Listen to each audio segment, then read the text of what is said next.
Bonjour et bienvenue. Aujourd'hui, je vais vous parler d'agents pathogènes et de maladies vectorielles. Voilà, rien de moins. Alors, on est dans le cadre de l'étude des micro-organismes et de la santé.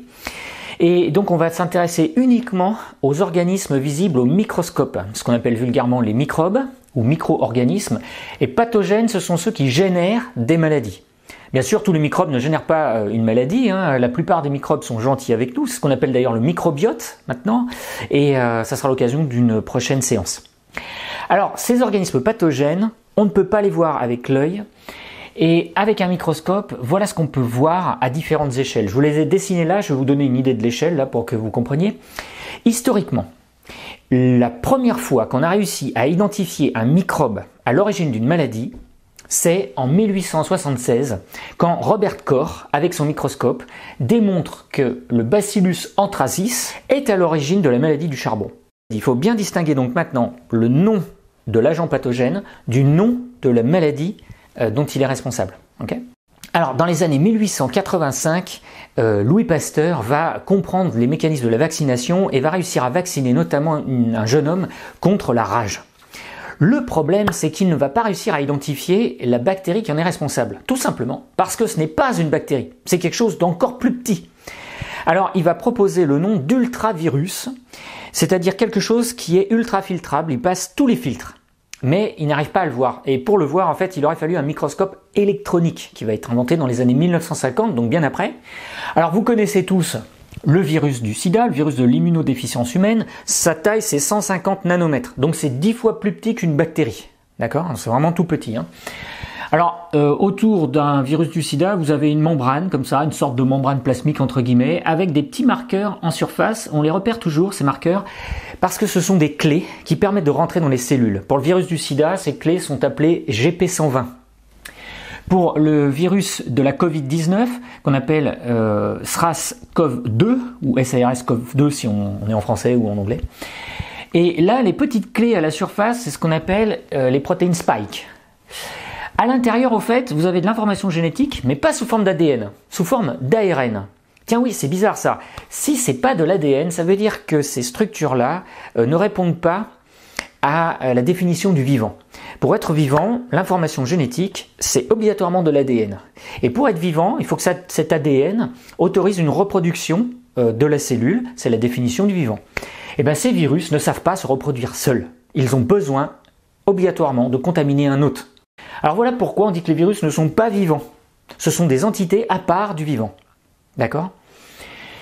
Alors, d'autres virus très connus, le virus de la grippe, virus de type A, et ici H1N1, parce que les deux portes d'entrée, les deux clés, ce sont deux protéines, les hémagglutinines, alors ici de type 1, et les neuramidinases de type 1 aussi, H1N1, c'est le fameux virus de la grippe espagnole, mais c'est aussi le virus de la grippe de 2009. On en connaît d'autres formes, le virus H3N2 par exemple, qui était le virus de l'année 2004, je crois. Ici, un papillomavirus, HPV, ce virus-là est à ADN à l'intérieur. Là, c'est un virus qui provoque des lésions et qui peuvent provoquer des cancers chez la femme notamment.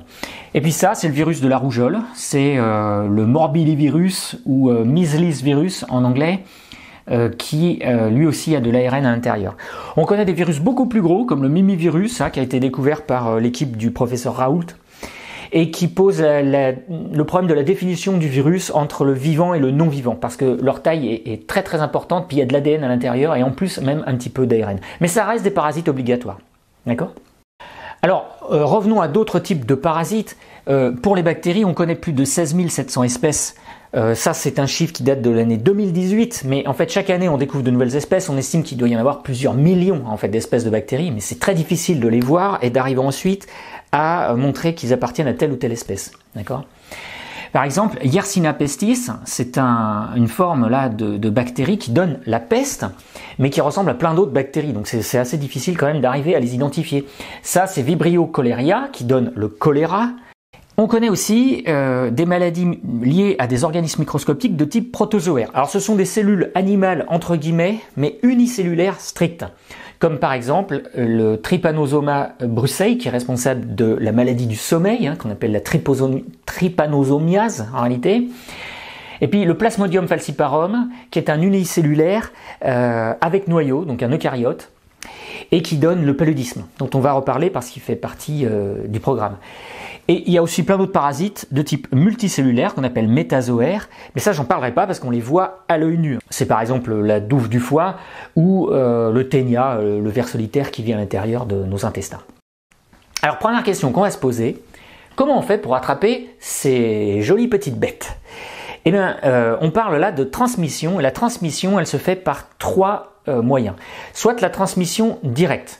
Par exemple, si vous avez le virus de la grippe, vous éternuez et vous envoyez des aérosols dans l'air à plusieurs mètres. Hein, vous voyez sur cette image là, comme la maladie touche les poumons, et ben vous envoyez plein de virus qui peuvent contaminer votre voisin qui se trouve juste à côté. Ça s'appelle la transmission directe.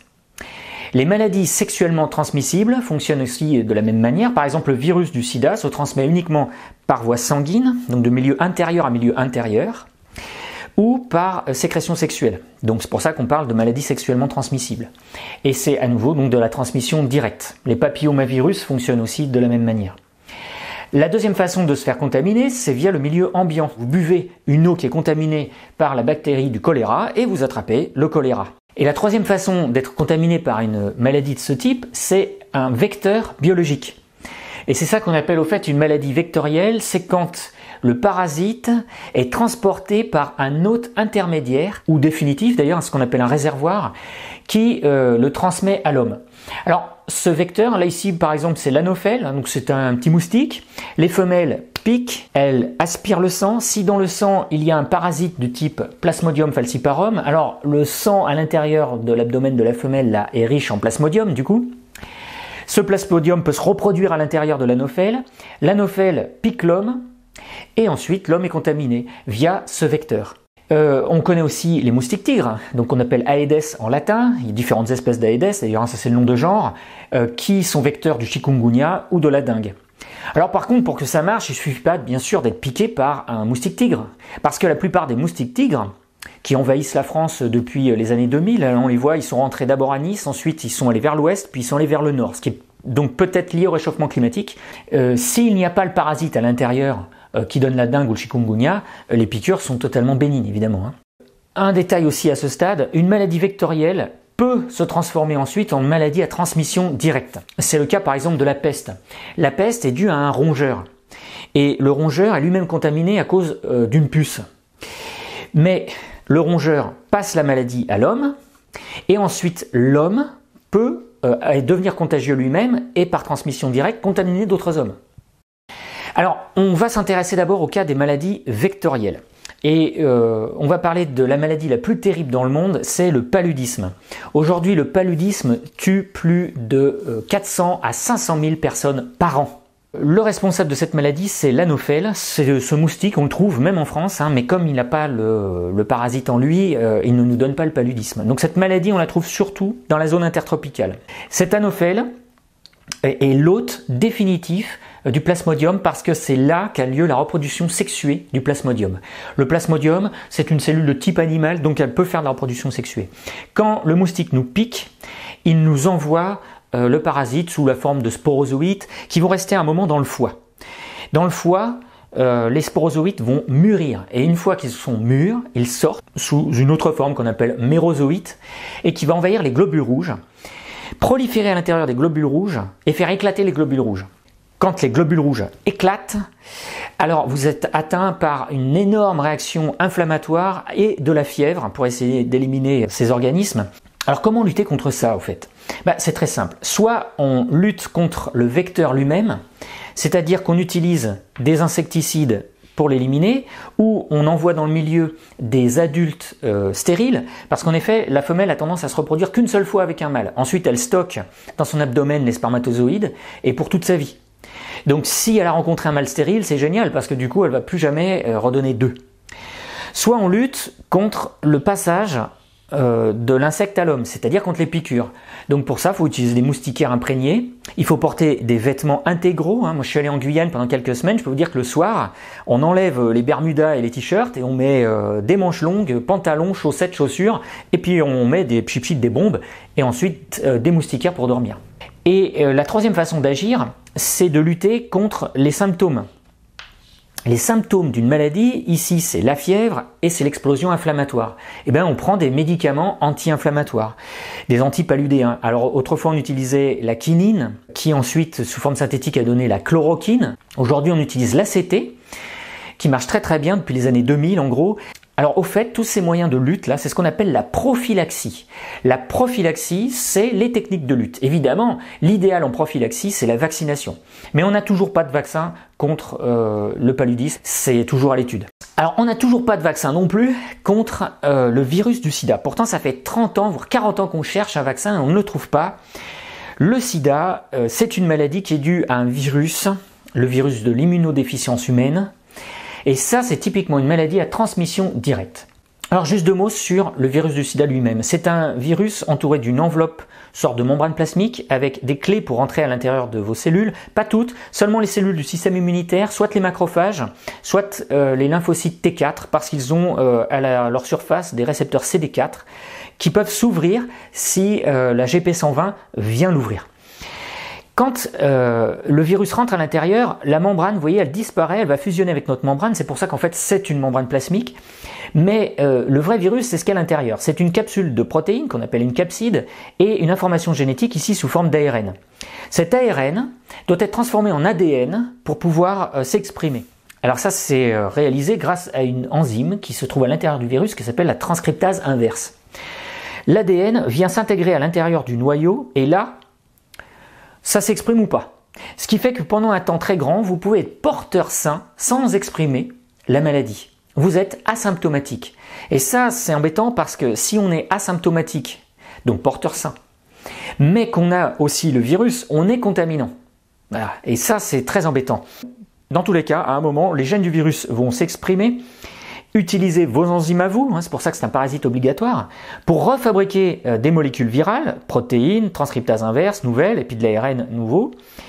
Et tout ça, ça va bourgeonner à l'extérieur de la cellule, arracher des morceaux de membrane pour refaire une enveloppe, donc de votre membrane plasmique, et du coup la cellule va éclater. Et vos cellules immunitaires finissent par disparaître les unes après les autres, et c'est pour ça qu'on va finir par mourir d'un syndrome de l'immunodéficience acquis, c'est le sida, au bout de quelques années. Pour certains c'est 2 ans, pour certains c'est 10 ans, d'autres 20 ans, 30 ans, ça dépend si on est progresseur ou pas.